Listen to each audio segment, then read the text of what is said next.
Yo, salute. It's your boy Imakioske, man. Back at you with another one. Here to talk with Sim. I'll be here in a few minutes. Talk about yesterday's game, the good, the bad from it. Also talk about this upcoming Nets game that we got tomorrow against the Brooklyn Nets. We're playing a Kyrie-less Brooklyn Nets team. And also, they'll probably, KD will be coming back to the lineup, so we will definitely see what is up. As everyone knows, Kyrie Irving is on the mentals right now. Yo, Jester Tiberius splashing and cashing, man. Salute, man. I think he's a Warriors fan, but I think he said he started up his own channel, so splash and cashing. Let me know if you got a channel to link up, and I'll put it out there for everybody to go and visit. Salute to everybody, man. Jester Tiberius, salute. Thank God we dodged that. Hey, everybody was killing the Knicks. Oh, they didn't. I don't watch ESPN, so you guys got to tell me. But, we got killed with, oh, man, they couldn't get Kyrie Irving, blah, blah, blah. And it's like, dogs, Kyrie Irving, as good of a player as he is, he underachieved because he's a mental head case with the Celtics, or was with the Celtics. And now, we'll talk about it later. Suit to Kodak Vlogs, man. That's my brother, man. Kodak Vlogs be wilding on Blarn's tears, man. This dude always makes me laugh, man. Siobhan Robinson, Mike Morgan, salute. Yo, we got Sim is saying salute. We got Sim in the building. How you doing, man? Good, man. How you feeling? I'm good. Some interesting things. Obviously, the Knicks game yesterday. I don't even want to talk about that game yesterday. A lot of ugliness. By the way, Sim has a new show called it's the Shoot Around, right? Shoot Around. Yeah, I was there earlier today in the chat, not in the video chat, but in the regular chat. And Sim, I want to bring up a point you're talking about with the triangle, so we'll talk about that a little bit later. Suit to Gavin Kelly, man. He's saying Alabama championship. Yeah, unfortunately, that means the Jets might still take Justin Fields, but we'll talk about that later. So we got that. We got the Nets game coming up, and we got your favorite player, Kyrie Irving. This guy. That guy, man. That guy's a trip, bro. Wow. I mean, we'll get to LA because I don't know if it's mental health. I don't know. I'm not saying it is. I don't know if it's some other stuff, some substances. I'm not saying it is. I'm just speculating. I don't know if it's just him being Kyrie Irving and doing this for attention. But yeah, we'll definitely get to it. So yesterday, as everyone saw, the New York Knicks lost to the Charlotte Hornets 109-88. A game dominated by yours truly, Gordon Hayward, a player that the Knicks went after this summer, who I will again say I was not the biggest fan of at $30 million a year. I don't know about you, Sim. You want him at $30 million? No. And even though he did that last night, I'm still not like, oh my God, we should have paid him. I'm still like that. You know what I mean? That more had to do with the Knicks' lack of defense than Gordon Hayward, in my opinion. I mean, he was just cutting back door, simple plays. That's it. Just cutting back door. Whoop. Who's not going to score like that? So it wasn't Gordon Hayward, man. It was the Knicks. Yeah, because there's an interesting discussion on Blarn's Tears about us not that we want to stick to, because after what Alan Hahn said yesterday on the post game, he said that I don't know why he said this, but he said New York Knicks or fans that still want to stick to the '90s style of basketball, blah blah. And I'm like, what does that have to do with the game itself? What does that have? And the thing about it is that I know all of us. The reason why we talk about the so-called toughness of the '90s. That's the last time we were successful for a sustained period. So any successful period in a team's history, or at least the most recent, if you're not a winning team, you're going to go back to what it was that made you successful. So, for instance, in the next 5 years, say defense comes back, but the Golden State Warriors have not won anything. They're going to go back and say, oh, man, I missed the years of shooting threes and the Splash Brothers, because that was the last time they were the most successful. I mean, so I don't know. I'm not coming at Alan Hahn, man, but it's like he's starting to throw some darts, man. He came at the Frank fans. I just say I'm a Frank, a Franker or whatever, even though, I still think Frank has some talent. But he came at Frank fans, and he's coming at the New York's 90s nostalgia. And the last thing, Tom Thibodeau's coaching has absolutely nothing to do with what the fans think. It has nothing. Right. Basketball is to actually help out the lack of point guards on a team. You run the triangle, you run the triangle sets or whatever, because you don't have a proper point guard or a talented point guard. So I don't know if you had any thoughts on some of the things you were saying yesterday. Clyde Frazier was saying that RJ Barrett, I think it was Clyde Frazier, correct me if I'm wrong, that either him or was it Alejandro who said this is not the place to learn how to shoot the basketball? That was Clyde. That was Clyde. That's Clyde. Yeah. That was Clyde. Actually, the quote that gets out there is, what he said about Elfrid Payton. Right. That's the quote that everybody's putting out there and laughing about, because he said, he came into the league with a dubious shot, but his shot is still dubious. Right. But he was actually referring to RJ Barrett when he made that statement, because Breen was saying, he still has time to develop his shot. This is a slump. And Clyde was kind of like, is it a slump or is it a trend? He was like, a lot of players, he was like, the NBA isn't a place to develop your shot.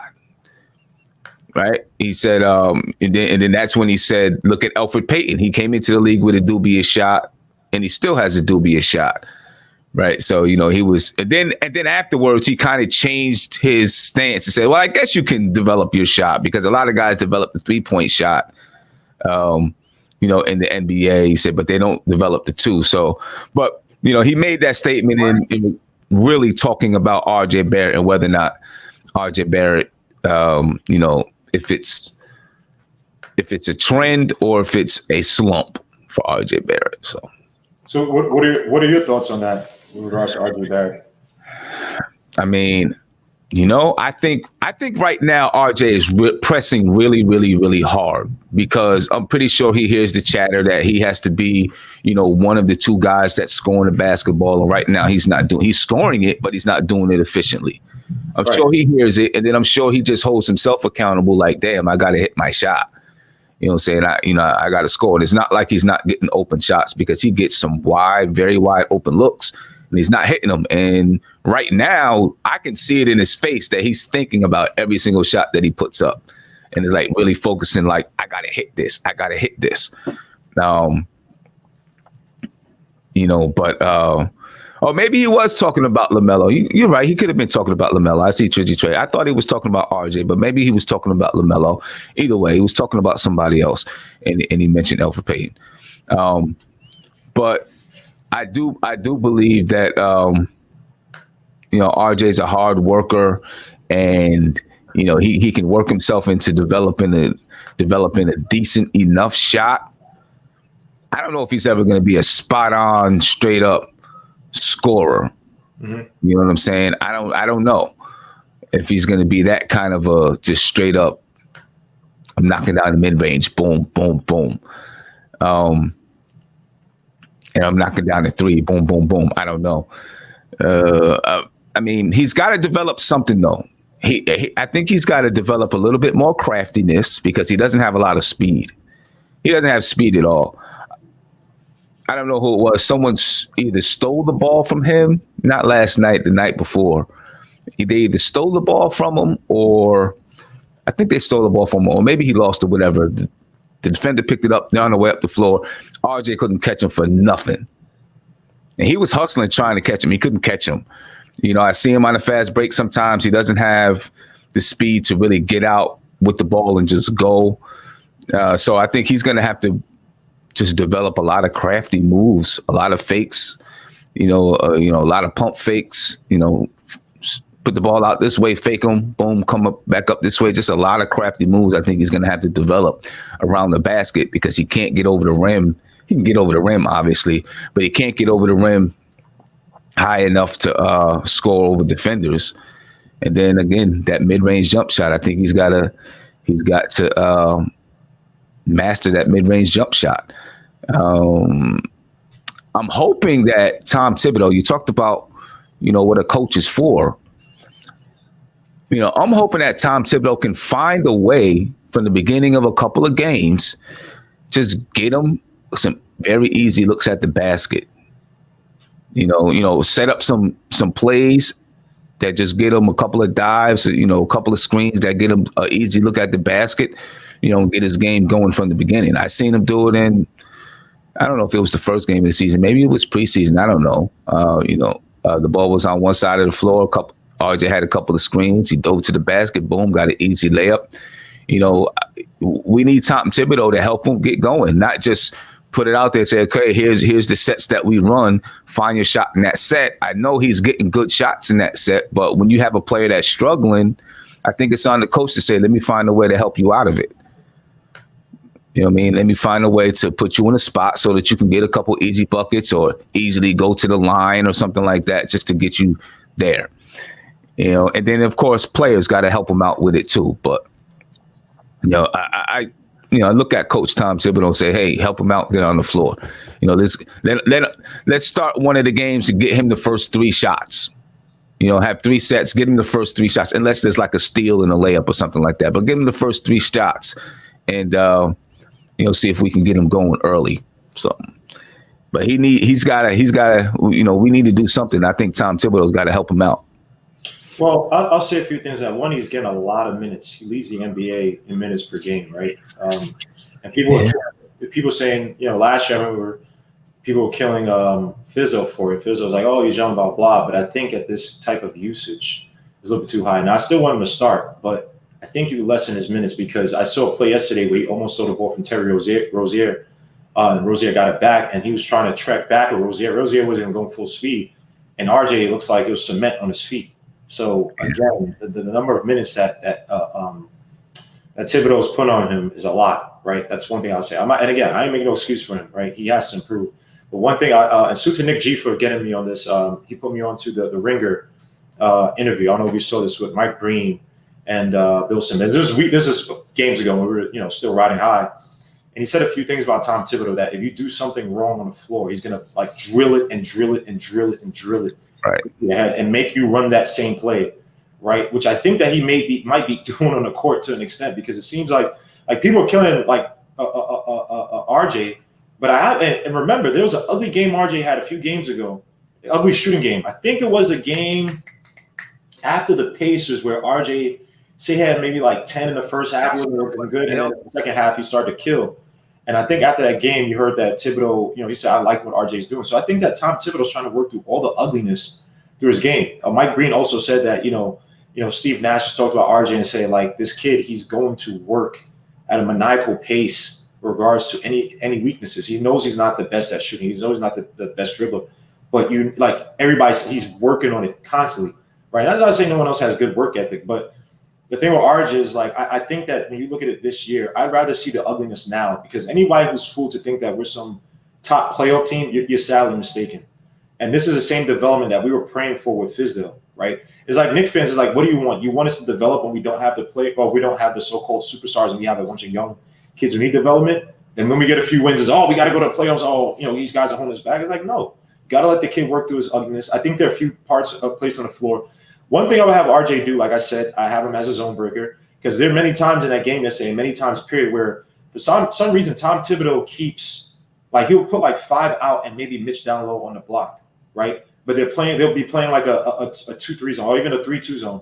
And it's like, you don't have any zone. You're not playing a 2-on-2, not playing triangle, not playing 1-3 with nothing. It's just no zone break. I've seen Randall just stay on the outside and not, like, for instance, go back to the play where, I don't know if you remember the play where Austin Rivers had that crazy, he drove the basket with Bismack Biyombo and do the layup.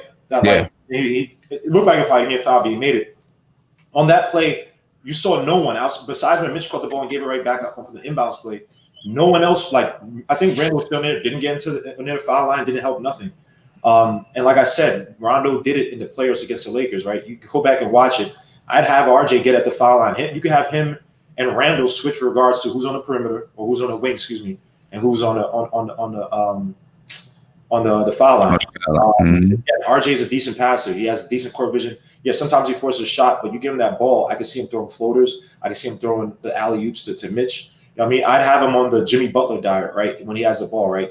Get him, make sure he's not taking 20 threes. I think Jimmy Butler averages like 2 threes a game. But have him take a lot of mid-ranges and keep up his dribble to get to the open man. Now, obviously, he's going to keep playing his zone until we shoot him out of it. But I've seen RJ, I've seen Randall, I've seen EP yesterday.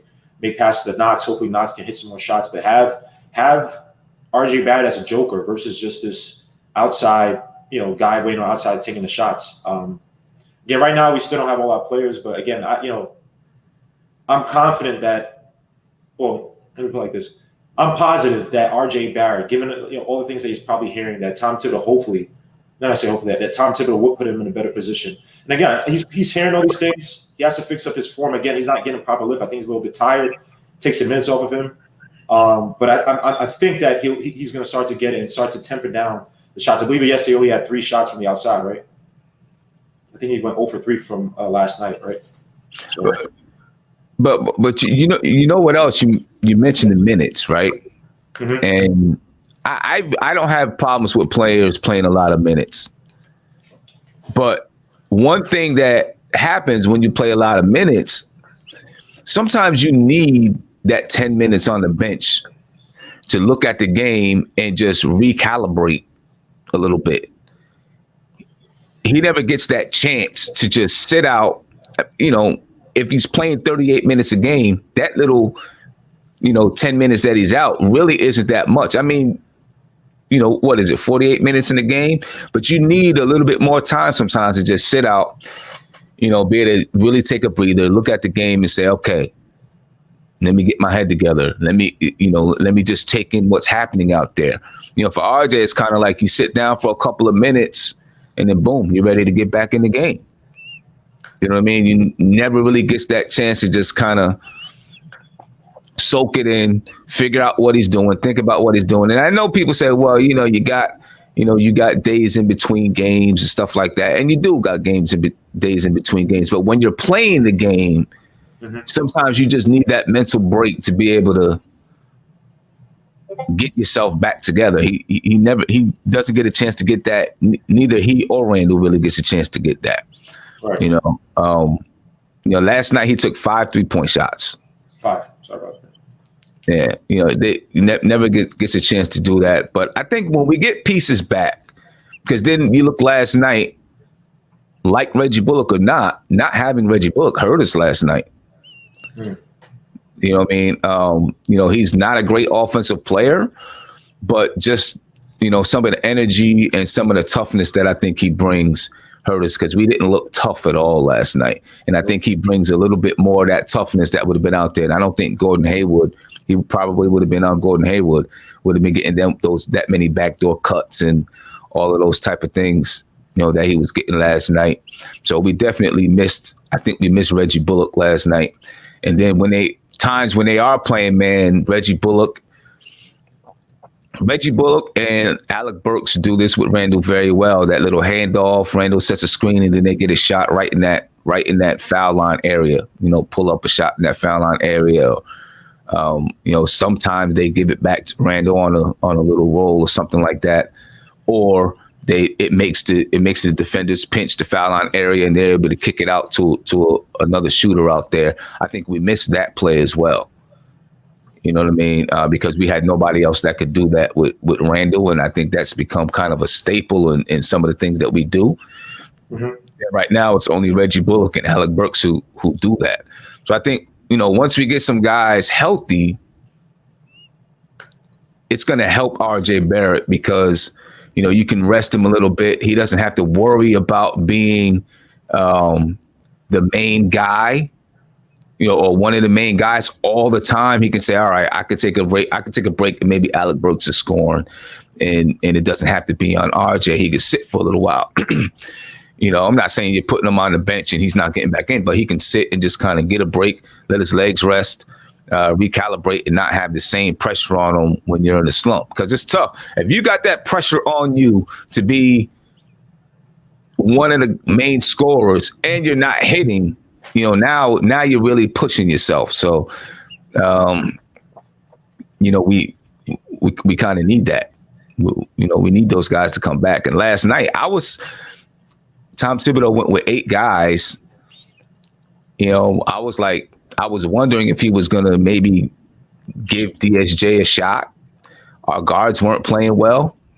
It's not even looking DSJ's way. He's not even. DSJ is as good as Theo Pinson on this team. Oh, yo, you hear that? You hear that, Chuck B? Oh. I'm sorry, Chuck. You hear that, Chuck B? Chuck? Where you at, Chuck B? Hey, Chuck, I see more of Theo Pinson on camera than I see DSJ. Oh, man. Is that true or not? At least Theo Pinson is up giving instructions. I don't know who's listening to his instructions, but he's giving instructions to somebody, right? You see him in timeouts. He's pointing, telling people, go here, go there. I mean, players are looking at him, giving him the respect, but they're probably like, man, shut the hell up. What the hell are you doing? You know what I'm saying? But I don't even see DSJ on camera, bro. Now Chuck has said on Twitter that DSJ, the reason why he's not playing because it's a lack of essentially lack of playing time opportunity. How do you feel about that? Because I think DSJ is about done. I think he needs a G League to actually wait a minute point guard position, but that's just me. Let me see. Last night we were down Reggie Bullock, we were down Alec Burks. This guy hates Emmanuel. The Quickly effect. Emmanuel Quickly was 1 for 9 last night. And DSJ still couldn't get it. DSJ still didn't get up off the pine. You know what I'm saying? So I don't, I can't see. Like I was asking, I was like, why wouldn't you put time? Why, how come you're not putting DSJ in the game? These guys aren't playing well. Guard's not playing well. DSJ didn't get up off the pine, man. He's not. And that's like, that's telling. That's really telling when you're down and you only got 9 players that can play. You had 7 players play over 30 minutes. Is it 7 players? No, not 7 players. 7 players play over 25 minutes. The only person that played under 20 minutes was Nerlens Noel. All the other guys played, at least 28 minutes, actually. Emmanuel Quickly played 28 minutes and 59 seconds. Dennis Smith Jr., DNP. Coach's decision. Dennis not playing.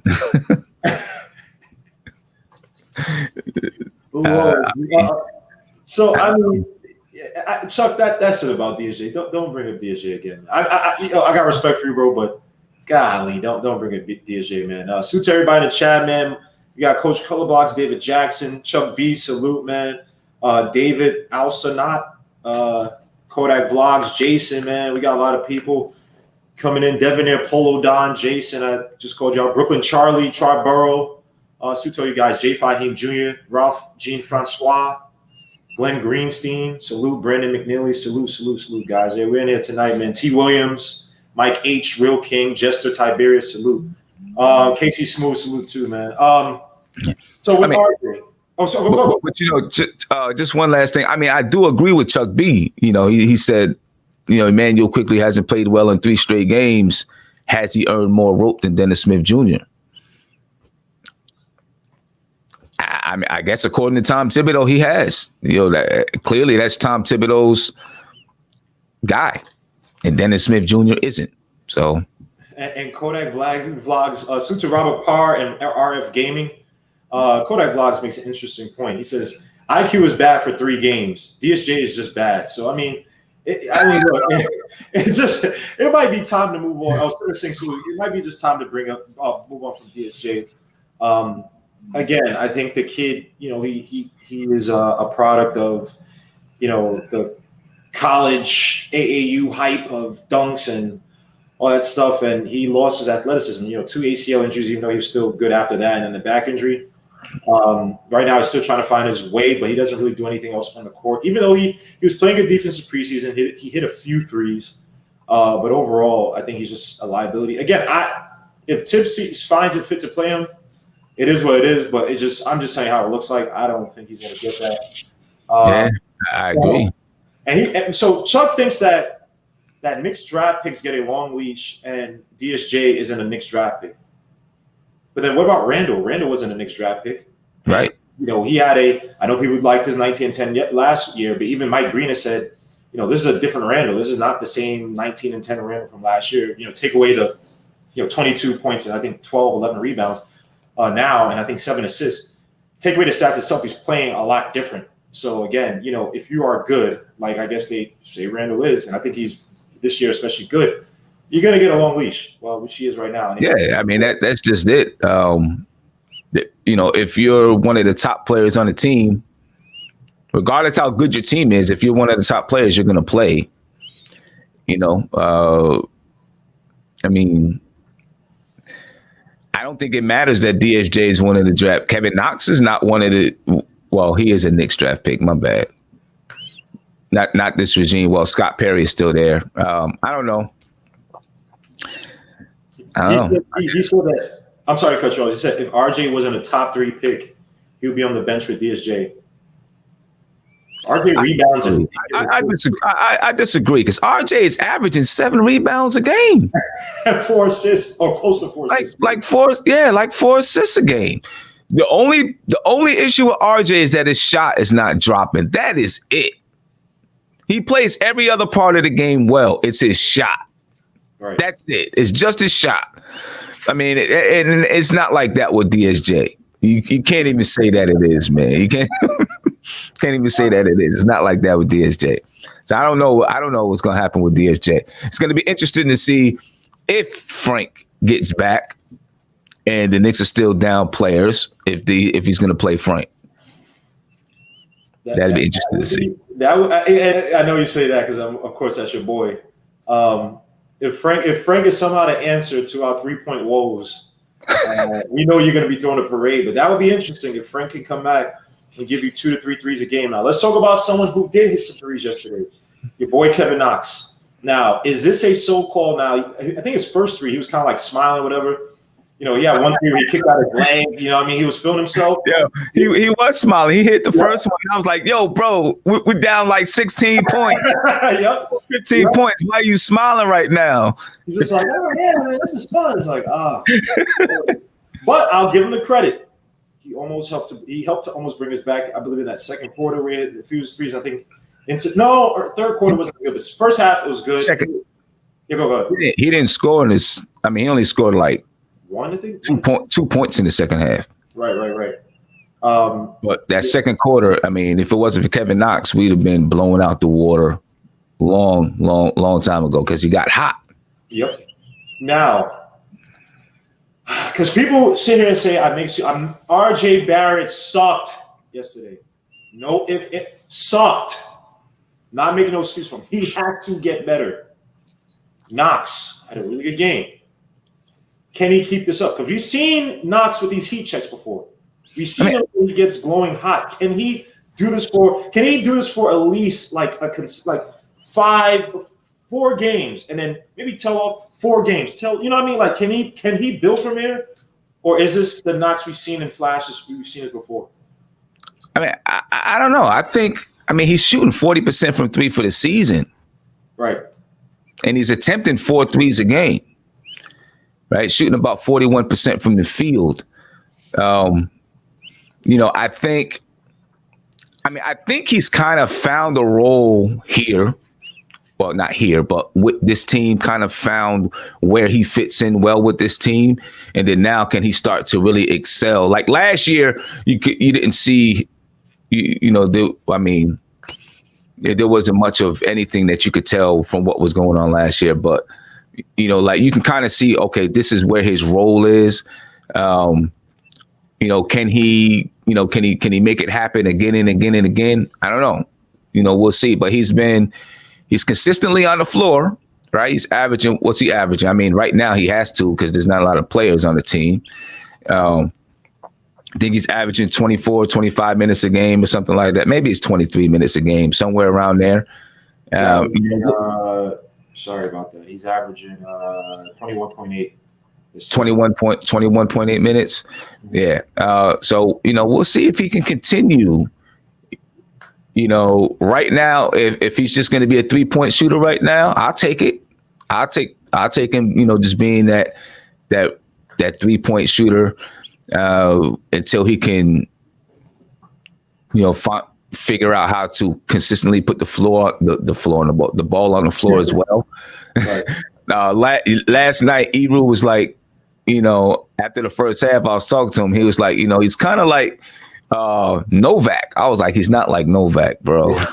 Novak could get it from the handoff. And Novak I think his spray chart was fairly good. Knox makes most of his threes from the corner. That's his yeah.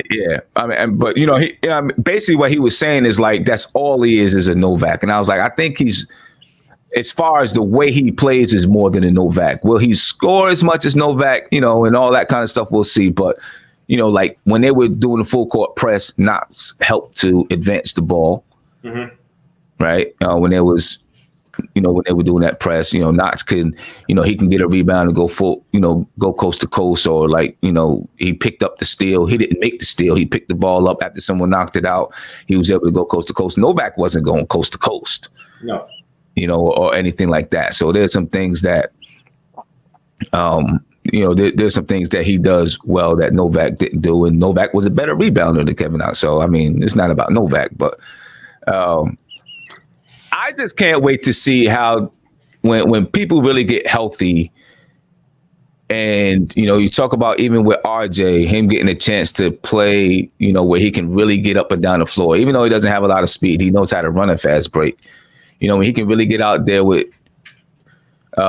Knox and Obi and Emmanuel quickly and whoever maybe is going to be Burks on the bench too.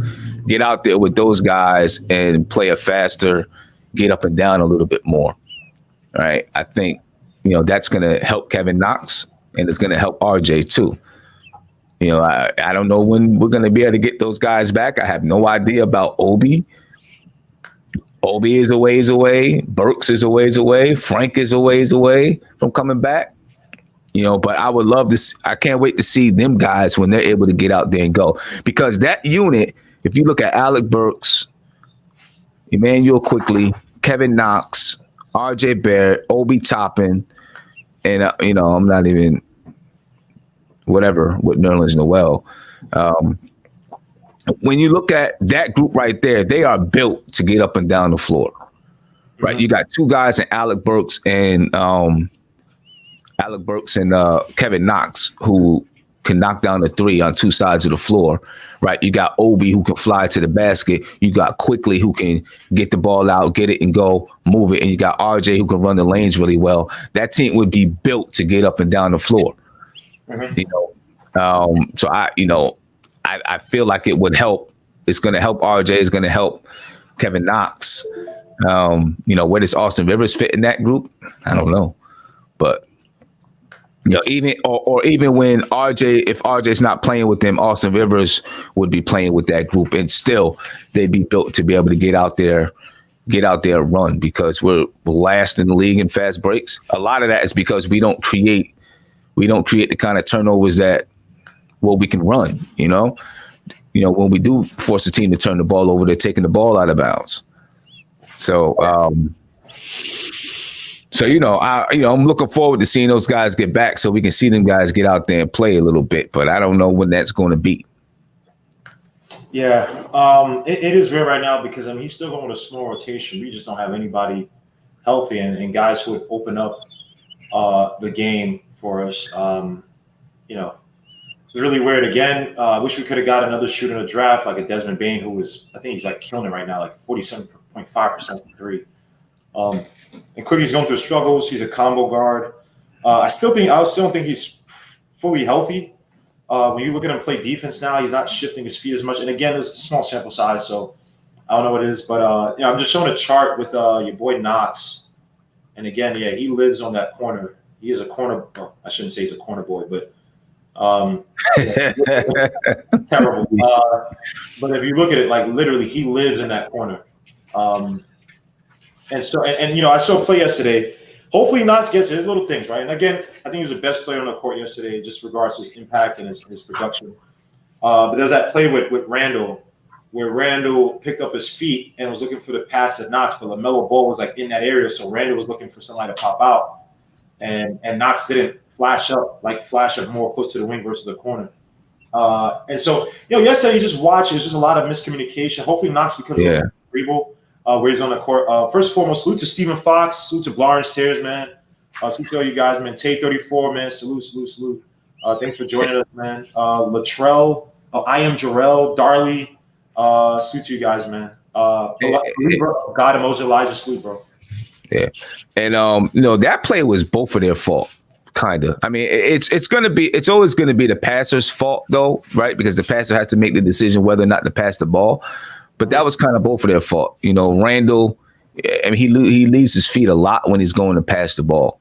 You know what I mean? And when you leave your feet, you're going to get yourself in a situation that you can't get yourself out of, pretty much, right? If you stay on your feet, and then you see, okay, I can't get the ball because whoever was in the way, I can't get the ball to him. Then, I got to make a decision to do something else.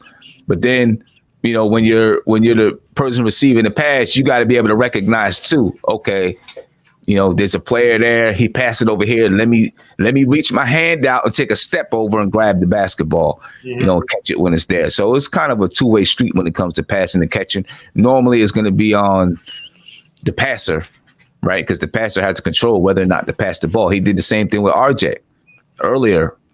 I don't know if it was the same quarter, but he did the same thing with RJ. He passed, he was in the middle. He passed it out, and RJ was standing here, right? But he passed it maybe a foot to the left, when RJ reached his hand out, but he couldn't get it. Right. I vaguely remember. Yeah, and they couldn't get it. And both on both occasions, I think the conversation was a little bit different with Knox than it was with RJ. I seen Randall and RJ talk about it, and then I seen Randall and Knox argue about it. I don't know. They argued about it. I think with Knox, man, it's just like he's still way behind the ears because I've seen Bullock and Burks, obviously, were veterans. Right, when Randall, they know it's like they read in Randall's mind, like, oh, I know what he's gonna do. He's gonna turn it, act as if he's gonna shoot, jump, leave his feet, but he's looking for that pass.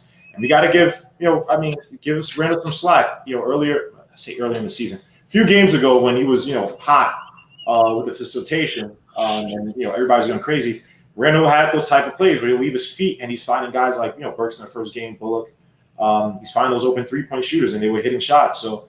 And they were moved to get in his purview, right, in his view, right, to catch that ball and shoot the shot. So, yes, is it on Randall? Yes, Randall can't leave his feet, but when you are more of a cerebral, when you're in tune with how your player plays, when okay, I know what he likes to do.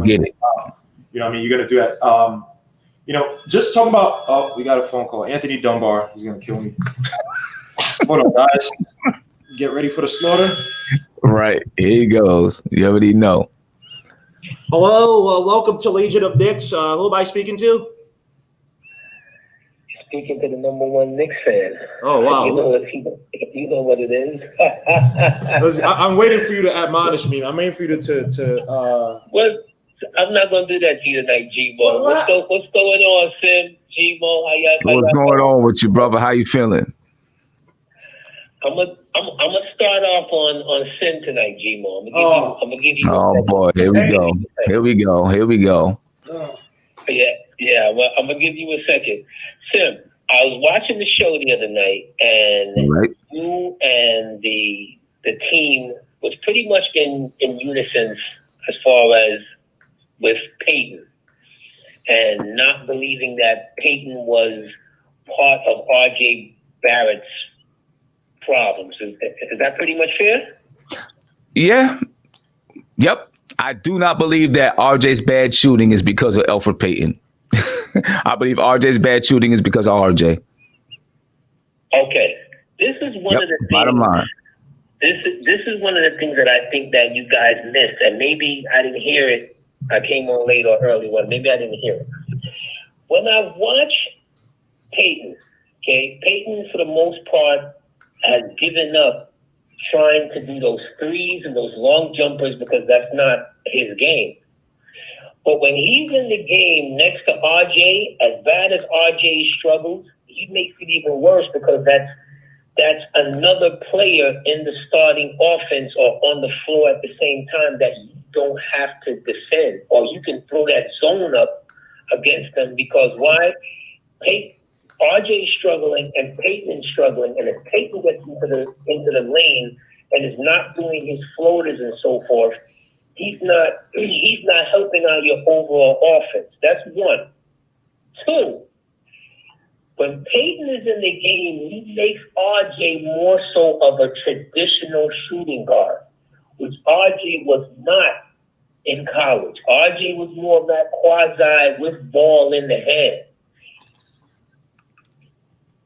Peyton dominates the ball.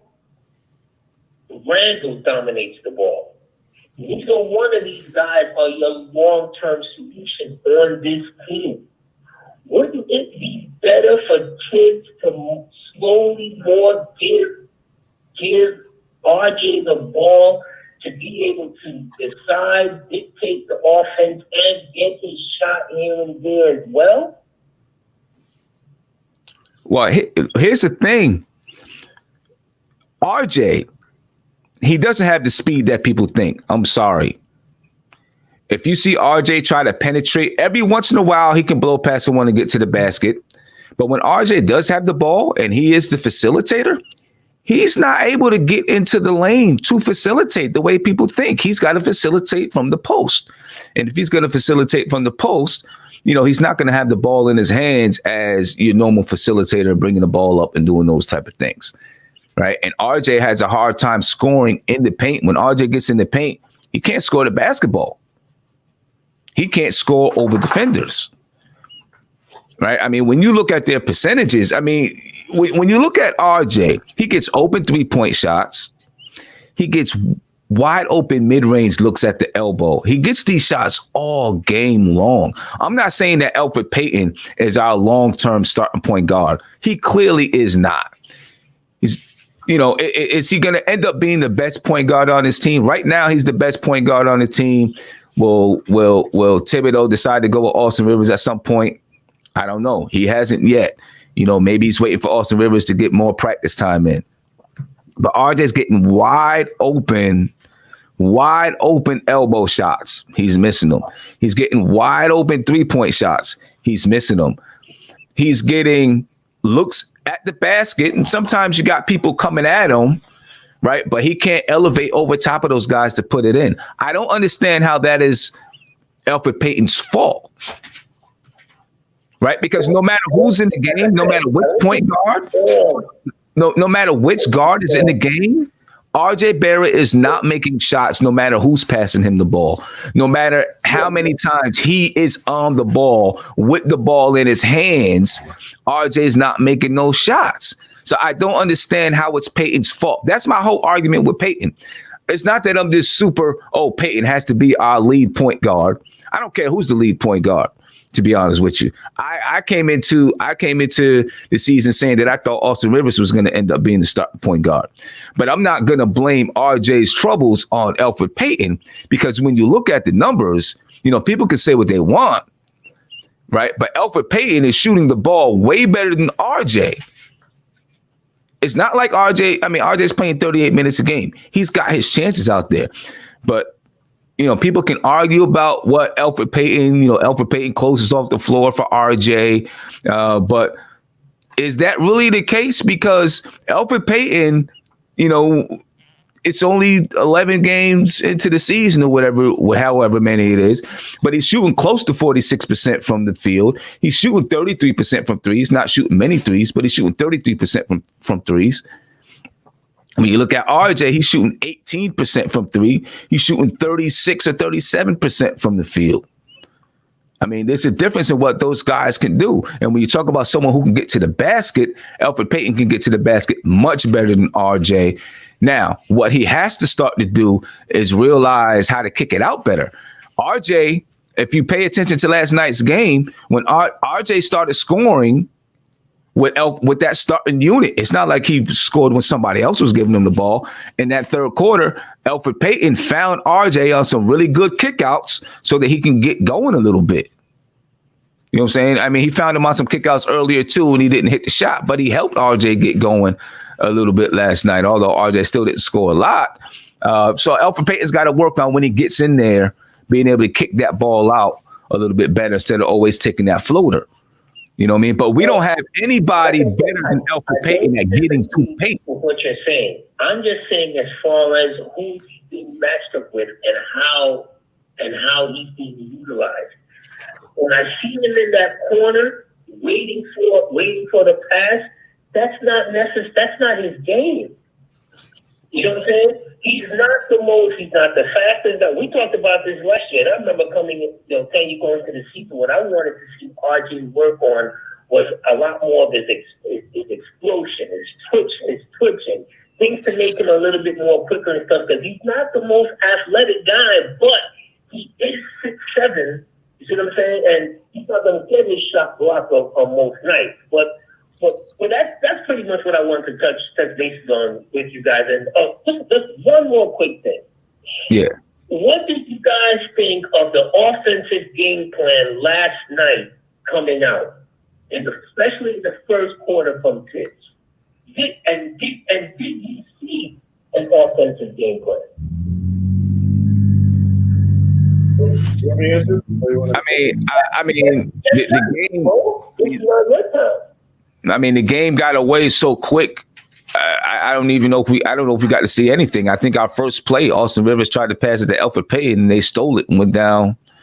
Went down, and Elfrid Payton elbowed the guy. And he went to the line or whatever it was. He thought he was slick trying to get away with the elbow, and he didn't. I'm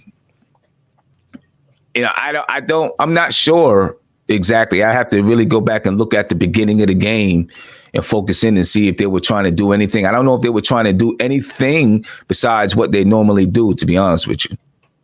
Okay, being that you said that, look at how Charlotte came out. Charlotte came out was attacking, setting up screens. They were Gordon Hayward was the focal point of their offense, and they were doing everything to get Gordon Hayward off. I saw a game last night when I'm watching Julius Randle. He shot 4 3-point shots before even getting into any kind of rhythm. I'm looking at the game. I'm like, hold on, is that your offensive game plan? You're not a good perimeter shooting team as it is. Why is it the other team's coach had their focal point players getting them off screen? It looked like they had an offensive game plan, and it looked like the Knicks just rolled the ball out. That's all I'm saying. Fellas, y'all know what it is. Knicks family. G-Mo, I'm going to get you next time. All right. I think they had a defensive game plan more than an offensive game plan with what's his name over there. I forgot his name that quick. He was really just doing backdoor cuts. And that was all, to me, that was all the Knicks just not paying attention defensively. You know what I'm saying? Not being in a good stance where you see your man and you see the ball. You got your back turned to your man. He notices it and cuts backdoor. I didn't really see Gordon Hayward. I didn't see them doing anything specific to really get Gordon Hayward the ball, besides just playing basketball. You know what I mean? It was really the Knicks just not playing good defense. And by the way, Julius Randle took 2 3-point shots last night. So he only took 9 shots overall. And that's the one thing that zone did. It neutralized everything that the Knicks do as far as using Julius Randle. The zone neutralizes it. It neutralizes it because everything with Julius Randle is predicated off of that handoff a couple of times. They do a couple of quick handoffs, and then if someone can get to the basket, they do. If not, then they get the ball to Julius Randle, have him go to the basket and kick it out. Everything is predicated on that, and the zone takes it away. Well, here's one thing about last night. It was really weird. So to start out, we knew they were playing zone, and they showed zone early on, right? On early. And we would just have 4 guys out on the perimeter and miss down low. And I'm like, it would be guys just pass around each other. I'm like, well, Tibbs, if you know you don't have 3-point shooters to kind of just shoot with the defense around your face, why don't you use Randle as a zone break? I just didn't see. I mean, you saw it at some points, but I saw it like in the fourth quarter, right? 4:52 in the fourth quarter, around there. Randle gets right on the foul line as a zone breaker. Payton gets the ball and drives right into Randle. And I'm like, you passed the ball to Randle at the foul line, because right at the foul line, he had Miles Bridges and PJ Washington down low, right? One of those guys, first of all, he could have just got the shot because he had a little space. They were playing. Miles Bridges was playing a little bit away from Randle, but it's like I'm not even sure when you think about the IQ. I don't know what Tom Thibodeau, how he's doing it on the court. If he wants these guys to think cerebral, if he's calling out plays every play, I'm not sure, because Tom Thibodeau's not dumb. But when I see it, it's like we don't even play to a T. Like we don't even get to like 60% of what you're supposed to play against the zone most of the time. It's mostly just a bunch of guys out. Can you guys move around? And then someone tries to beat their man one-on-one. Like I said with that Rivers play. So regards to positioning on the court, again, RJ is just kept out on the baseline. I did see the one play, the really nice play, I think it was late in the fourth quarter, where Randall got the ball like near the high post, and near the high post. They double teamed and passed to RJ, passed really quickly to Mitch for the dunk. And that was because RJ moved around and got into a soft spot within the zone. And they committed on him, and then Mitch was open. But overall, it's just that the IQ of this team, outside the court is high. And I think, like I said on the show this morning, Tom Thibodeau has to pull out. They know what they did bad, right? So if you just sit there and say you didn't do this, you didn't do that, I don't think it's going to help. They know what they did bad. I think he's got to pull out what times where they moved the ball well against the zone, or times that they did score, and show them, and then work on doing that every time. Like there was once in the second quarter, I think the Knicks were coming back, and the ball swung around the perimeter. I don't know if there was someone in the middle, but I don't remember who it was. But the ball swung around the perimeter. It got to Randall. They closed out on Randall, and then he swung it to RJ. I don't even know. Actually, I think he swung it to RJ before they even closed out, and then that player had to scramble to close out on RJ, and RJ got the baseline to the basket and laid it in. I don't know if he dunked it, but I think he laid it in. But that's the way that it's supposed to move. When you got the ball on one side of the floor, the ball aggressively swings to the other side of the floor if you're not getting it in the middle, which makes the zone rotate. But you got to get it into the middle. You got to have someone in the middle, because if you don't have someone in the middle, nobody's going to pinch into the middle. In order to make that zone rotate, you need somebody to pinch into the middle. Mm-hmm. Right, because it provides that extra defender there. They have to worry about that guy. If they don't pinch in there, then you throw it in. Right, and a lot of times we're not having someone pinch into that middle. And then when we do have somebody in there, they just don't hit the gaps hard. They just kind of mosey on to the gap where it is, and by that time the defense, they can close up the gap. You got to swing the ball hard and hit the gap hard. They do too much dribbling. Elfrid Payton does a lot of trying to dribble through the zone. Mm-hmm. After it goes around once, it gets to him, instead of keeping the ball on the move, he'll stop and try to dribble through the zone, and he can get in there. But when you get in there, there's going to be 4 defenders, right? First, you got to do all this work to get into the middle of the zone, because, you got to beat your man. Plus you got to beat someone else who's helping out. And then when you get in there, there's going to be guys in the zone. And guess what? You have nobody in the short corner, because everybody's out on the perimeter. So you have nobody to dip it off to, really. He quickly does a better job against the zone of making sure the ball moves.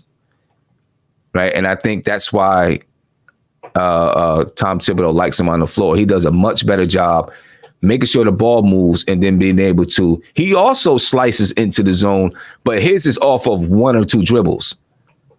Right? And then he gets the floater up. It's not knocking the floater down, where Elfrid Payton doesn't have the same kind of speed. So anytime he penetrates, right, he methodically penetrates to the basket. Mm-hmm. You know what I'm saying? Because, he's got somebody on his hip, and he's, boom, boom, boom, getting in there. But quickly, I think, does the best job against the zone, even when he's not hitting that 3-point shot, because I think he keeps the ball moving better. He keeps it going from side to side. The problem with Quickly, though, too, is defense. Right. He gets killed on the other side of the floor right now. And just real quick, because we're going to get to talking about pace with the team, and that's a big issue. But another thing, though, too, is that even within the zones, we had, and I've seen it where Rivers had to, I forgot who he was telling. I think there was a Jazz game. But he had to tell the dude on the other wing to get deeper in the corner. Right? These guys, a lot of times you'll see Payne, whatever, and they're just literally on the outside on that wing part versus getting deep into the corner to somehow try to draw in, if it's say a 3-2-2-3, draw in that assignment to get closer to you. Many times, look, if it's going to swing around and get to the other side, sometimes if the ball moves quick enough on this team, if it gets to one of the corners, they catch the ball and drive against a resetting defense. They may have I don't want to say a free lane, but they'll have a clear lane. And now that the other defender has to step up, you might have options like a Randall who's at the foul line, crashing in, maybe even the other wing might be crashing in. Just many times we just have really bad positioning with the zones. And I just remember Rivers literally telling the guy on the it was So, oh damn. Sorry about that. That's my dog's going crazy. I thought it was somebody screaming at me. How did I do that? But, Yeah, hold on for a minute. Let me let them out of Got you. So yeah, guys, it's, in regards to spacing, it's just terrible spacing, man. And I'm gonna put out a good, bad, the Knicks video, really short one with some descriptions on this game. I'm gonna try to do it for a group of games. It's just I got to work during the day. Salute to everybody in the chat, man. Salute to Blarn's Tears, man. Salute to All Sports. Salute to Stephen Fox, William Luca Jr. Salute to all you guys, man. C-Mac, keep talking, bro. I'm gonna take that wrench away from you, man. You're supposed to be working for me, bro. You're not supposed to be talking trash about me. You're supposed to be voting for me in these battles when I have a Blarn's Tears. I'm only joking before somebody says what's the name is man. But salute to all you guys, man. Somebody said DMX is barking. Good one. All right, Kevin Middleton. This guy, C-Mac, I hate this guy. He's funny, but he's annoying, man. This guy, he's the best troll I have, man. But suit to C-Mac, man. Now let's talk about pace. Now, Sim, we talked about this before, I believe. Why in the hell does Tom Thibodeau? Because one of the ways to actually beat against a zone is to push the pace. When you get the ball, when you get the rebound, do not let the defense settle. And many times you've seen your boy Elfrid Payton. It's not just Elfrid Payton, but a lot of times Elfrid Payton slow it down, let the defense set in. I have notes where I think it was in the fourth quarter, even though he did get the layup because he drove and got the layup with his right, going left with his right. But he allowed the defense to settle in when he had he had space to maneuver and operate before I think it was Bismack or maybe was able to settle. So. We are last in pace. Oh, no, sorry, we're 28th in pace. I apologize for that. We are 28th in pace. We are 25th in field goals made, 26th in field goals attempted, 29th in three-pointers attempted, 26th in three-pointers made, right? So we literally, for the most part, we allow things to settle in. We take a lot of time off the clock. Why do that when you have a bunch of guys who aren't the most efficient or the most talented in regards to scoring? Why don't we try to look for more possessions, more shots per possession? I don't know why they don't push the ball up and try to beat the zone up the floor. It's simple because when they're in the zone, well, one thing Charlotte was doing last night is they had a little press on, so that was even taking more time off the clock. So they would have the press on, then they got to beat the press up the floor. And if you run it right, you should be able to, that should help you get the ball up the floor a little bit faster because they're pressing. And then, when they finally get the ball up the floor, now the other team is in the zone. By the time they get over half court, they got about 16, 15 seconds left on the shot clock. And now you got to use that 15 seconds to try to find a shot, right? But you can really put the other team on their heels. I think you can take a team out of the zone just by having your big man get the ball out of the net and go. Push. Right? Because now they're like, they're getting up. They don't have time to set up any kind of press like they were doing last night because they got to get back and get into their zone spots. Right? And it takes them off of the offensive glass a little bit. Because they know if they do score it, you're pushing the ball up the floor. So you may get more defensive rebounds. You know what I'm saying? And you may not have as many people going to the glass, although the Knicks, out rebounded them last night. I don't know. I can't understand why they don't push it up a little bit more. Yeah. You know what I mean? Get the ball out, push it up the sideline a little bit, and try to beat the zone up the floor. I know we're not. That first unit is not a fast breaking style of team. But if a team is going to play zone on you, you can't shoot the ball, you're not moving it, you can't shoot it. You got to try to find a way to do something. That's a way you can, that's a way that you can, hopefully take them out. If you start to get a couple buckets because you're getting the ball out the net quick and you're beating the zone up the floor, then they're going to say, hey, we need to take this off. I don't know, because that's another way to beat the zone, man, just by beating them up the floor, not allowing them to set up. Yeah, it just makes it. Well, we had 12 fast break points. They had 7. Oddly enough, and I think that That's off of steals, though. Right. I'm not saying this is, I'm not trying to prove that point or prove against it, but yeah, I just watched too many times. I'm not just blaming Elfrid Payton, but it's just we don't have an. It's like we're so concerned with setting up the half court offense, and there were a few. Now, granted, this was different context, so I'm not. They don't necessarily match, but there were a few times yesterday where the shot clock wound down, or winded down, excuse me, and you had quickly you pass it to Rivers, it was too late, try to take the shot, and there's another one. There's one actually Knox through the alley-oop from out of bounds to Mitch. On that play, you just saw so much time taken off the clock. And I get it that people are trying to, but again, when you watch some of these plays, it's like you don't have a zone breaker, so you don't have like a nice triangulation to get, bam, bam, bam. It's pass out perimeter, but the Hornets last night had 3-2 looks last night. You know what I mean? So it's like you pass on perimeter, you're it's neutralized for you. Just keep passing on the perimeter. You don't have somebody break the zone like a 2-2. Something. It's just I don't know. Like Breen said, maybe Tom Thibodeau, he's trying to drill it into these guys' heads, certain sets, but. Right now, I mean, I'd add some creativity, a little bit creativity to it. Push the tempo. I forgot which game it was. I think it was either Utah, maybe not the Hawks. Maybe it was a game. Maybe it was Pacers. I think it was Pacers. And Coach Colorbox brought this up that you had two units out there. You had the first unit, the starting unit that played with a slow pace, and they did well. And you had the second unit, which was the quickly guys, and they did well. But it seems like the second unit is going to win out. I mean, the first unit is going to win out. So, I would like to see him run out with quickly RJ, Knox. I can see RJ on these three, I can see Knox going out into the corner on fast breaks, getting the ball, shooting a quick three, someone coming to rebound, crash the boards. He said he had these younger players, and again, I like Tibbs' pragmatic approach at times, but I think he can add some wrinkles to his offense. But yeah, and I agree. I think you definitely got to add some wrinkles. You got to do something because the zone is taking us out of everything. Right, it's taking us out of everything, and teams are going to go to it early and often and switch the zone up. Now that they see, I mean, everyone kind of seen it from preseason.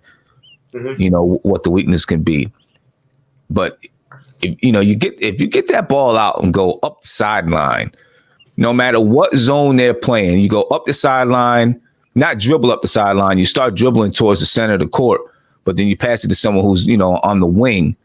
And then you have somebody run to the corner, either flashing along the baseline to the corner, depending on what side the ball is. That any zone that they're in, it's going to make the zone have to shift. If they're in a 2-3, someone's going to have to jump out to the person on the wing, right? And then you have someone go to the corner. Someone's going to have to jump out to that person on the corner. Then you have someone hit the box, and you have someone hit the elbow.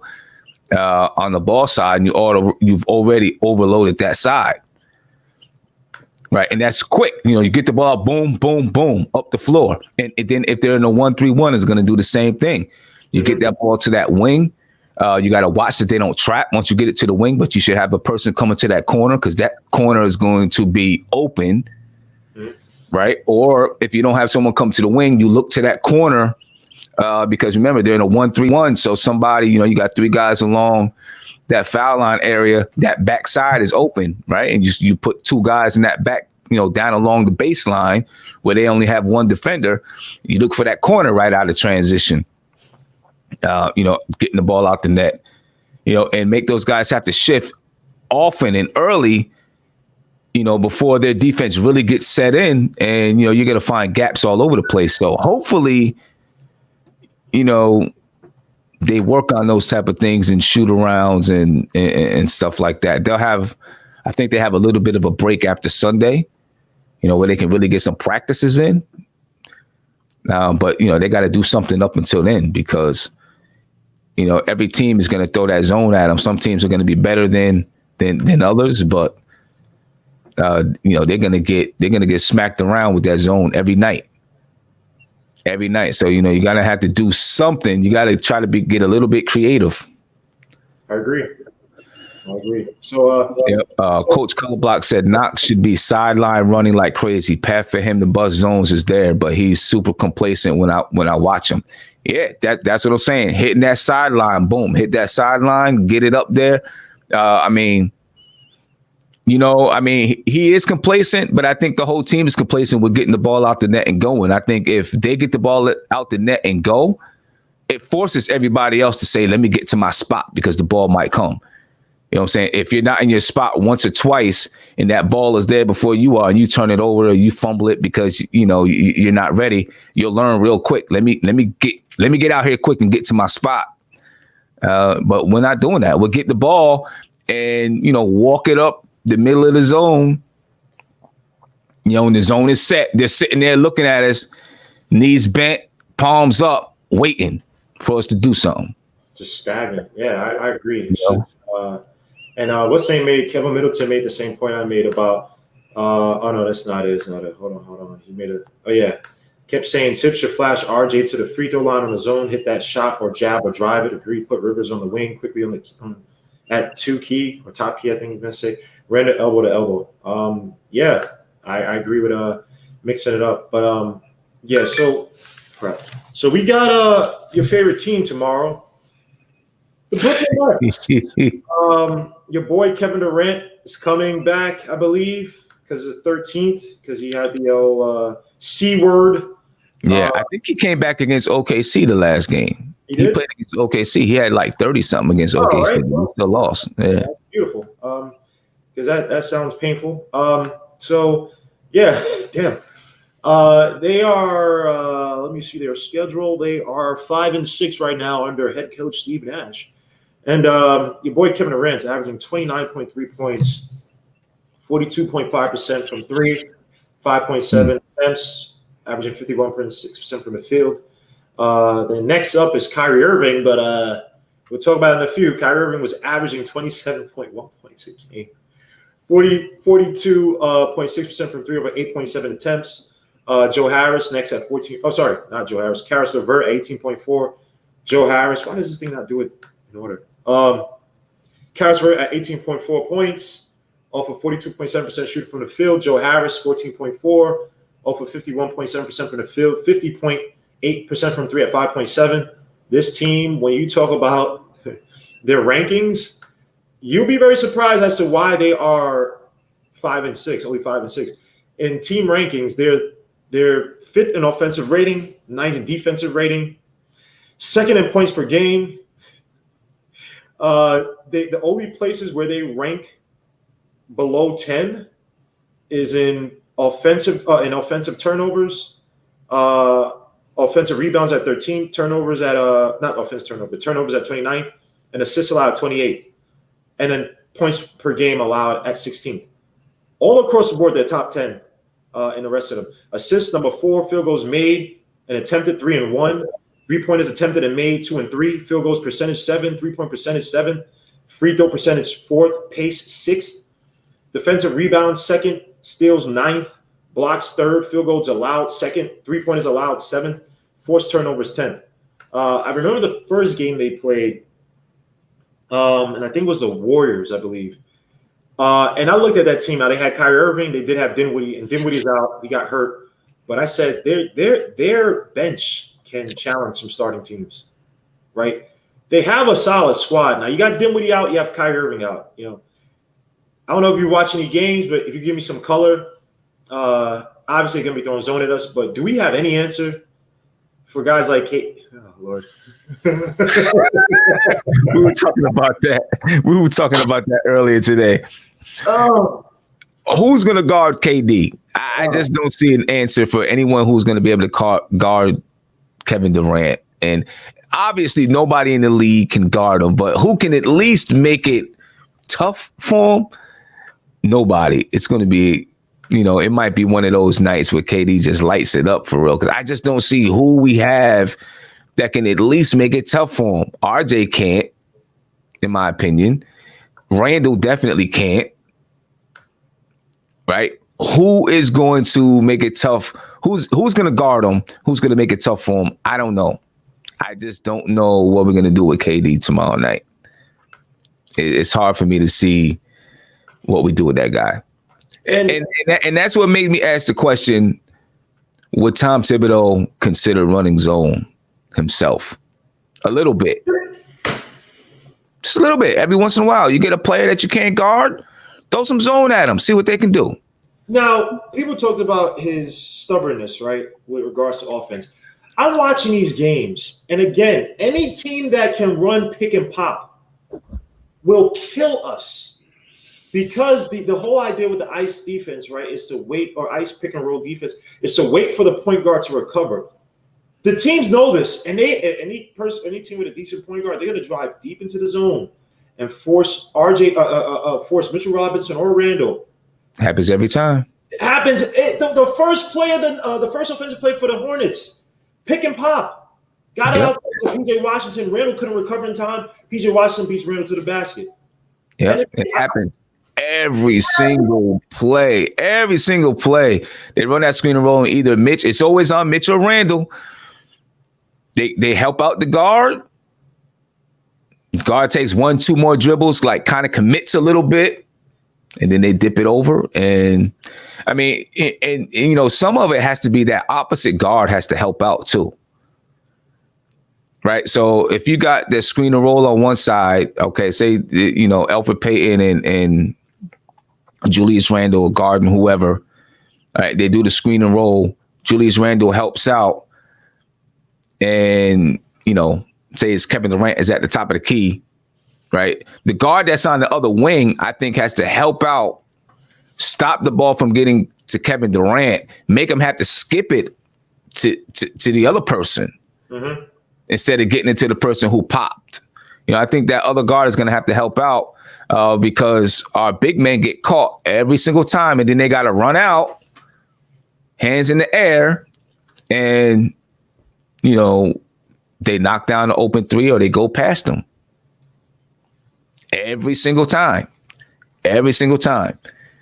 You know, and it's because we're helping out. And if you get someone who can set a really, really good screen and it takes a long time for the guard to recover, you know, then, you know, that person is just going to be wide open. Now, you can switch, but then you got a mismatch, right? Then you got a small guard playing against a big guy. You know, or you got a guard going against, you know, one of our big men. I will say Mitch and Randall have done a decent job defending guards when they've had to switch. Right. But you don't want that. But you don't want that to happen because, you know, they still get fouls when they're doing that. You know? I'm watching these games and I'm like, and I look at Synergy. Now, Synergy.com, they're really strict with how they mark things down. But I'm watching these games and I'm like, have the Knicks ever played zone? Like, no, they haven't. You can't. You in this NBA, you just can't survive with these shooters. I've seen the Hornets, the Nuggets threw a 3-2 at us. I think they threw a 3-2 at us just to mess with our heads. Like, we know you don't got no shooters, but we're just gonna hound. We're just gonna make. We're playing around right now. This is playing with house money. We know you're not gonna beat us. And it's just I don't know. It's upsetting because they literally teams have the book on us. So I don't know what who's advising Tibbs or what he's seeing. You know, on offense, I'm going to say you're trying to be pragmatic to get certain sets ingrained in guys' head. Maybe not even coach them up so much on the floor offensively and have these guys try to react and get it in their head by themselves. But defensively, I mean, are they disallowed from playing zone? Like what the hell? Like I don't know, but you know, even if you're trying to drill in certain sets and certain plays and make sure that they get certain principles, I get that and I understand it. But if you're not at least competitive, then sooner or later, what you're drilling is going to start to go out the window because part of learning too is we can see it happening on the floor. Like we can see the success. Even if you're not winning games, you see the success because the Knicks lost 3 in a row. And it's not even the fact that we lost 3 in a row. It's how we lost those 3. We could have lost 3 in a row and they were all close games. You're like, okay, you know what? They were tight games. We played well. Mm-hmm. But we lost those 3 because offensively we couldn't get anything going because of the zone. Defensively, we're getting smacked. You know, teams, you know, doing all kinds of things against us. Mm-hmm. And, you know, we're not seeing where they're, you know, even if you're trying to hammer home certain defensive principles, you know, at least make sure that, you know, do what you got to do to make sure that we can be competitive in those games. You know what I'm saying? So that we can be, you know, we can, you know, we can be there. I want to say for a team that has a short on guys, right? We have 8 guys now. Your main guy is Randall. He needs to find a way to get Randall to rest on the floor. If you played zone, especially if you played 2-3 zone, right, against teams with, obviously if you play 2-3, you're trying to pack the paint and stop those packs, but you'll get some rest. You get some rest. Exactly. On the floor. You having Randall and Mitch jump all around here and there. It's like I don't know. I don't understand why he hasn't done it for a couple. You don't have to do it the whole game. All you gotta do is a few sets. A couple minutes. Hey, for the next 3 minutes, we're gonna go 2-3. Right. You know what I'm saying? Let Mitch hang out in the middle a little bit. Make the guards work up top. Teams are hitting threes anyway. Right. We have these relatively young guys like the Quickleys. RJs, guys who could play. If you play a 3-2 against some of these shooting teams, I don't know. I'm confused, man. I just felt like some of these teams, Nuggets, I think we're going to lose to regardless, right? They're just one of those type of teams. But teams like the Hornets, even a team like OKC, right, where they had what's the name of the slasher? If you played, so they had Amadou Diallo, they had Hamadou Diallo. Rest in peace to Amadou Diallo.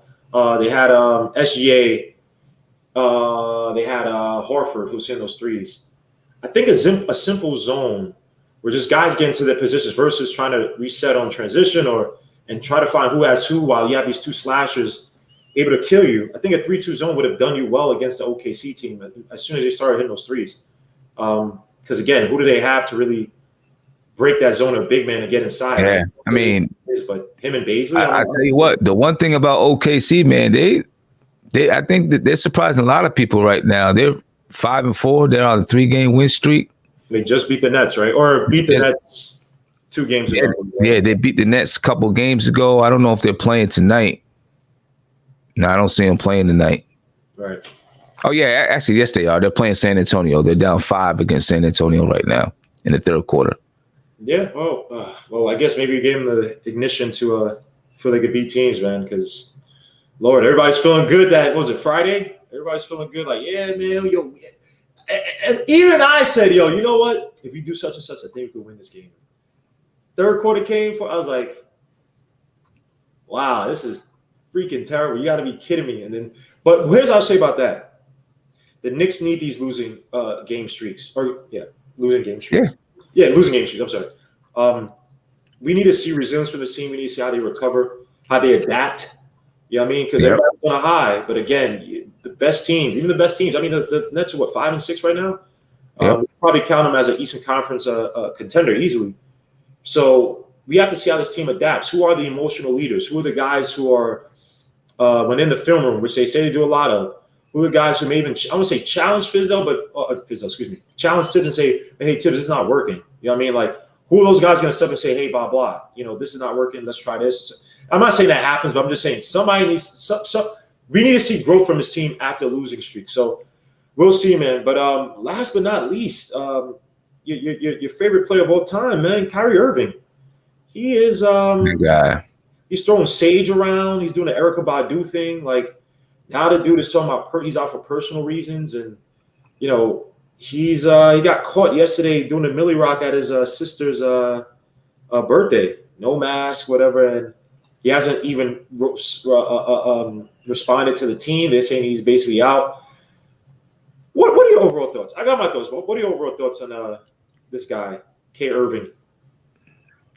I don't even know what my overall thoughts on him. I mean, obviously he's a good basketball player, but the things that he brings to the team, as far as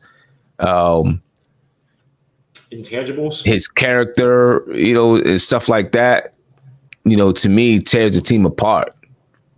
You know what I mean? Because he's such a talented player that the team is, they're just going to let him do it. Let him get away with it. Everybody else is out there busting their ass to try to win games, he's, I'm just not going to play tonight because of what happened at the Capitol. Is that why? Because of what happened at the Capitol? Like, what are you protesting about that? That's what I'm trying to figure out. If anybody is marching about what happened at the Capitol, what are you protesting about? I don't understand it. Oh, I don't understand what you're protesting as it pertains to that. Any person, I don't understand what you would. I understand. I know what they were protesting, or not protesting, what they were terrorizing about, right? But any other person that is not part of that group, what are you protesting?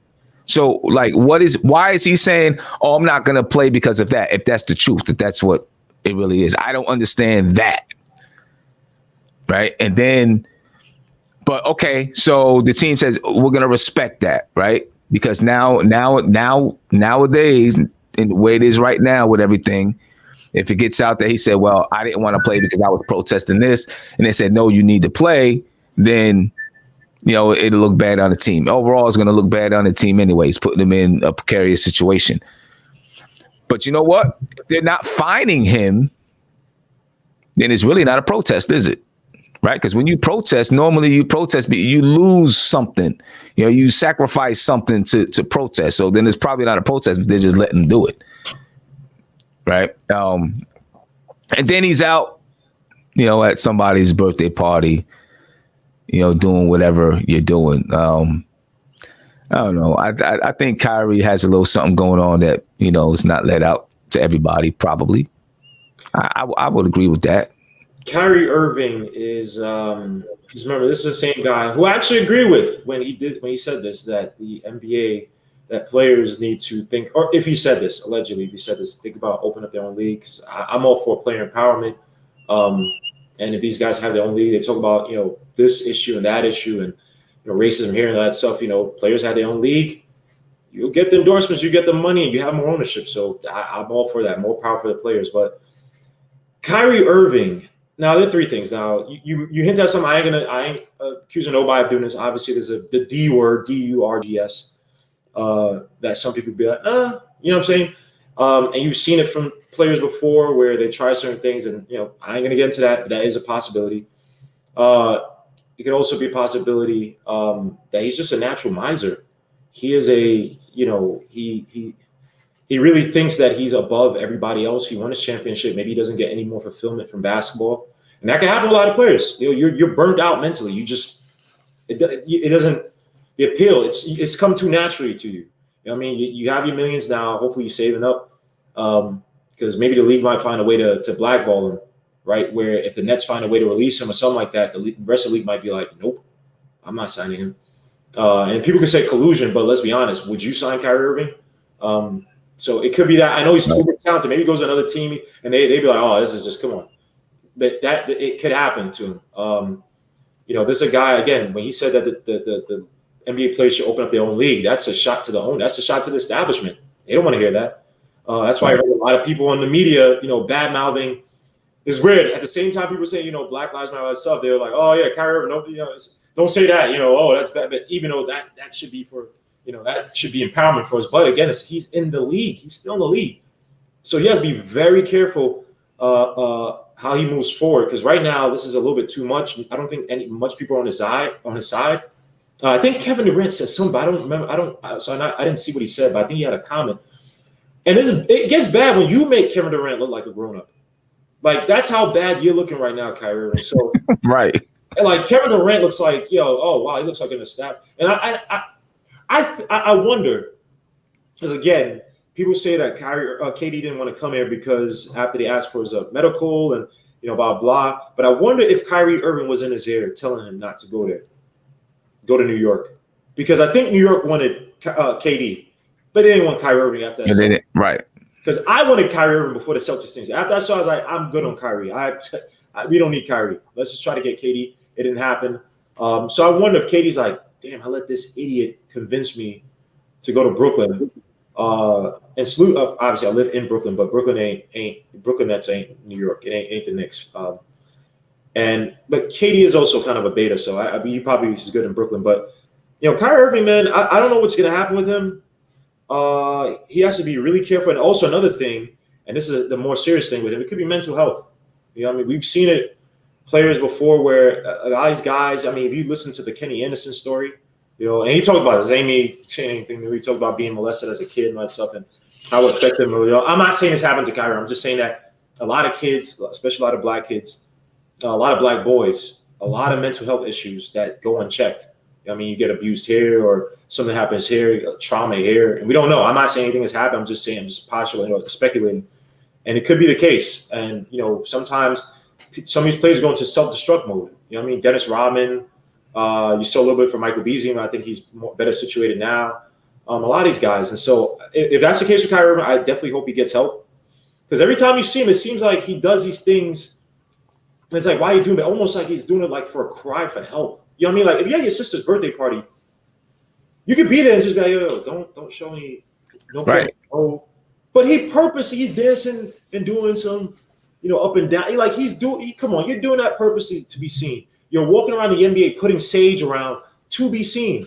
Like come on, for the evil spirit. You won a championship before you did all this kill the evil spirits around you. Like, what are you talking about? So with Kyrie Irving, I hope he gets help, man. If it's serious like that, if he does have mental health, because that's nothing to laugh at or play with, because it's starting to show out. And let's be honest, the same media that praises you for all the points and stuff, when if you fall down and you look at Lamar Odom, Lamar, and you talk about this when he was on Drink Champs and that stuff, or TMZ, they just, and it's like I feel for the person, man. Like you see somebody doing, you see this guy at a high point, they doing drugs. I'm not saying Kyrie Irving, but Lamar Odom, I just hate why, because it hurts. So Kyrie Irving, man, I hope he gets some help, man. God bless him, brother. Yeah, I hope so, man. And yeah, I mean, I'm sure KD probably is like, yo, what the heck, I didn't, this not what I signed up for. I signed up for us to be. Obviously he's gonna come out and try to say the right things. He said something about, we know what's going on and we support him. But in the back of his head, he's probably like, yo, this is not what I signed up for. I've played on championship teams that's won, multiple championships, and we were all there riding out, doing what we had to do. And if there was any kind of a issue, we probably discussed it, even though we had internal battles or whatever. I know if I was KD, I'd be looking like, damn, I got duped. Yeah. But I got duped. You know who might be loving this right now? Steve Nash. Steve Nash, granted, he doesn't have the talent in Kyrie right now on the squad, but that Nets team, they got players. They remember in the bubble, I mean, they lost every game in the bubble, but you got a whole bunch of no-name guys. Dinwiddie wasn't there, Kyrie wasn't there, KD wasn't there, obviously, and they look competitive. They still got guys like solid bench players. Taurean Prince, obviously, Dinwiddie's out, but they got Landry Shamet, who's okay. I mean, he's not getting much burn, or he's not doing that much. He's getting 17 minutes a night. Jeff Green, who's like the eternal kind of bench guy now. He just hops from team to team, gives you a few threes, decent defense here and there. Right. Karis LeVert, who's still a question mark, but he does have 18.4 points this season, shooting 42.7% from the field, which is that. They got Joe Harris, a sharpshooter. They got parts. They got Shannon Brown, or Bruce Brown, who's a good perimeter defender. Doesn't get many minutes, but they got him from the Pistons, and he's a good perimeter defender. So they got people to build around. Kyrie, if you don't want to be here, you know what I mean? You got Atkinson fired, and I think that now allows Steve Nash to actually coach up a team that has a really good player, some parts to build around, some decent role players like Joe Harris. And they also got the damn center, Jared Allen. Jared Allen, yeah. 10.9 rebounds. I mean, so it allows him to coach the team to his liking, maybe without Kyrie there. Because remember, Kyrie said, "Oh, we're all coaches." Coaches show up to all their games, Kyrie. So you can't really say that. But right. You know what I'm saying? I mean, that right there was the number one. As soon as Kyrie came out and said that was just like, I mean, you knew right off the bat. He said, "Oh, anyone could be a coach on any given night." I was like, "What the hell are you talking about? Like, what are you saying?" And for the Nets not to even imagine one of the Knicks players coming out and saying, "Oh yeah, any one of us could be a coach on any given night." What Tom Thibodeau would do with those dudes, right? And that's why it's just a weird thing going on over there with the Nets. I guess they fit with the gentrification of the change in the neighborhood. I guess their style of coaching fits with this whole new type of thing. You know what I'm saying? Maybe that's what it is. Right? Do whatever you want. It's okay, man. Whatever you want. Right. Right. Maybe it just fits with that. I don't know. The sage and all of that. Oh my gosh! While RJ and Randall are giving you I think they rank now in the top 2 in minutes in the league, which is crazy. But we will see tomorrow, man. Are you doing a pregame tomorrow? Doing the game preview around 3:30 tomorrow. Yep, and then doing the post game after the game. Gotcha. Sim will be on 3:30 tomorrow. Again, he's been released from YouTube prison. So guys, please support the channel. Go to MBK. Also, watch out for the Shoot Around, his new show. And also subscribe to the Front Stoop as well too. 3BL, which is now Isaiah's channel. Subscribe to Isaiah's channel now. There's Isaiah's channel now. And you have another show. I'm missing off the top of my head. Yeah, I got the Shoot Around, which I'm doing the morning after the games, where you kind of come back and you got time to let your emotions chill out. And then talk about the game from there, and then we talk about some other stuff going on in the NBA, and then I got the what you call it channel, the ball, it's new to me too. I got the Ball Street channel, the Ball Street Report. Ball Street, yes. Where you haven't got any content on there yet, but it's coming. It is coming, and it's connected to what again? The Prediction Strike. Prediction Strike, yeah. Connected to Prediction Strike. And what's the link to Zay's channel? It's the same 3BL, right? Same 3BL, yep. Yep, hold on. Let me just get this out for everybody. 3B, what the? India's first basketball league. All right, that's not it. How do you spell it on YouTube? Before we... Big brother, little brother. Oh, gosh, let me get too many freaking stupid links. Yep, that have nothing to do with anything. Yeah. I know, because we don't have enough content on there for it to really do anything. But I got the link somewhere. Gotcha. So yeah, guys, please stay on the lookout for that for those channels, man. I'll be here tomorrow to cover the game, and I'll also be putting out the good, the bad, the Knicks for the Hornets tonight. So salute to everybody. Salute to Man, to Knicks, Ron Cleveland. Salute to Lawrence Tears. Salute to everybody. Salute to E-Rule of Die Hard Knicks podcast. Who else am I missing? So to all the content creators out there, man. God bless you guys, man. Sim, any last words before we out here? No, man. We're gonna see what Isaiah can do with this 3BL. I told him, I said, "Yo, okay, you got it." He's like, "Yeah, I got it." So we're gonna see what's up. All right, man. We will see, man, because Isaiah can't cook, so gonna need a medic on staff. Or something. We're coming back with a Cooking with Chef Zay next week too. When they got this little bit of a break, little bit of a layoff, we're coming back with that.